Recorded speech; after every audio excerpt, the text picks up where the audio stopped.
మామూలుగా ఏ పెద్ద హీరో సినిమాలో అయినా భారీ కథలు ఉండాలని, కళ్ళు చెదిరే గ్రాఫిక్స్ ఉండాలని, అందమైన లొకేషన్లు, అద్భుతమైన నిర్మాణాలు, విలువలు ఉండాలని కోరుకుంటారు. కానీ పవర్ స్టార్ పవన్ కళ్యాణ్ సినిమాలో మాత్రం అవేమీ ఉండాలని ఎవరూ కోరుకోరు. పవర్ స్టార్ ఎనర్జెటిక్గా కనిపిస్తూ చూడ్డానికి సినిమా సరదాగా ఉంటే చాలు, అదే బ్రహ్మాండమైన హిట్ అయిపోతుంది. నిజానికి మిగతా హీరోల కంటే పవన్తో సినిమా తీయడమే చాలా ఈజీ.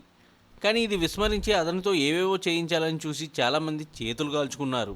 ఏ హీరోతో ఏం చేస్తే ఆడియన్స్ చూస్తారనే సంగతి త్రివిక్రమ్కి బాగా తెలుసు. అందుకే పవన్తో అతను 2 వరుస హిట్లు కొట్టాడు. ఇప్పుడు వారి కాంబినేషన్లో మూడో సినిమా అనగానే ఇదేదో చాలా అద్భుతంగా ఉండబోతుందంటూ, రొటీన్కి భిన్నం అంటూ మీడియా ఊహించేస్తుంది. కానీ ఇలాంటి ప్రయోగాలు చేసేంత అమాయకత్వం త్రివిక్రమ్లో లేదు.